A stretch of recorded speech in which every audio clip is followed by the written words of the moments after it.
July movement ব্র্যাকেটের journalist নামক একটা হোয়াটসঅ্যাপ গ্রুপে সার্জিসের ফরওয়ার্ড করা একটা মেসেজে সাংবাদিকদের কাছে চক্ষু ইনস্টিটিউট হাসপাতালের এই দুর্বৃত্তদের নিউজ কাভারেজের একটা মেসেজ আমি দেখতে পাচ্ছি। এটি যদি সঠিক হয় তাহলে গতকালকে থেকে সার্জিসের সম্পৃক্ততা নিয়ে যে অভিযোগটি এসেছে সেই বিষয়ে সার্জিসকে পরিষ্কার করতে হবে।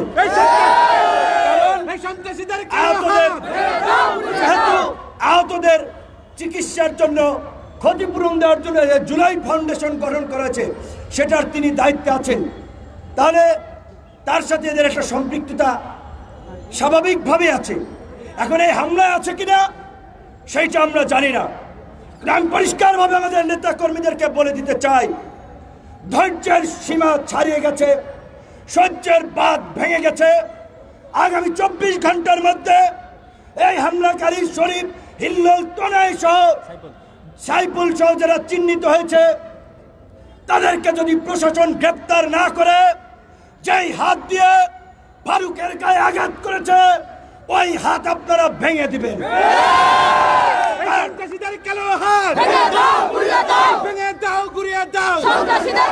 তার জন্য যদি জেলে যেতে হয়, হুকুমদাতা হিসেবে 1 নম্বর আসামি আমি আবার বললাম।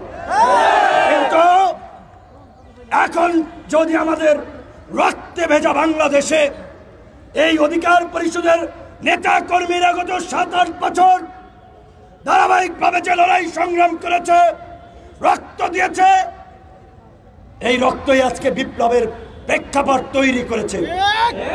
আমরা উপদেষ্টা হই নাই, সরকারে যাওয়ার জন্য আকুপাকু করি নাই, আমরা রাজনীতি করে নির্বাচিত জনপ্রতিনিধি হতে চাই।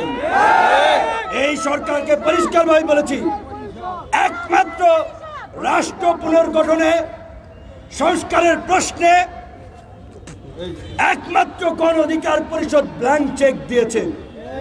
আপনাদের যতদিন লাগে ক্ষমতায় থাকেন, আল্লাহর হস্তে এই যে আমাদের মধ্যে জুলাই বিপ্লবকে কেন্দ্র করেছে জাতীয় ঐক্য এবং সংহতি তৈরি হয়েছে, সেটার দিকে নজর দিয়ে সকলের মতামত নিয়ে রাষ্ট্র সংস্কার করুন।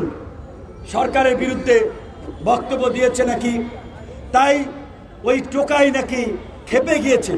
প্রথমত হচ্ছে ওই ছোকরা ছেলে, বোঝাই যাচ্ছে ধান্দাবাজি করার জন্য এর সাথে ছবি, ওর সাথে ছবি, কাজী ও কোনো গুরুত্বপূর্ণ ব্যক্তি না, সরকারের এর সাথে কোনো সম্পৃক্ততা আছে বলে আমি মনে করি না।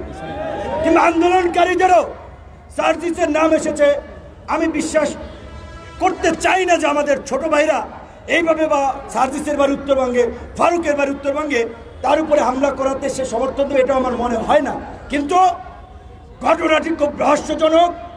এই ঘটনার পেছনে দেশি বিদেশি কোনো ষড়যন্ত্র আছে কিনা সেটিও খতিয়ে দেখতে হবে।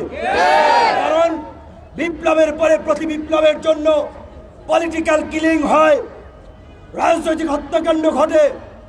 এই বিপ্লব এবং আন্দোলনে আমাদের কি রোল, আমরা কি করেছি, সেটা আমাদের নিজেদের বলতে হবে না। দেশের মানুষ জানে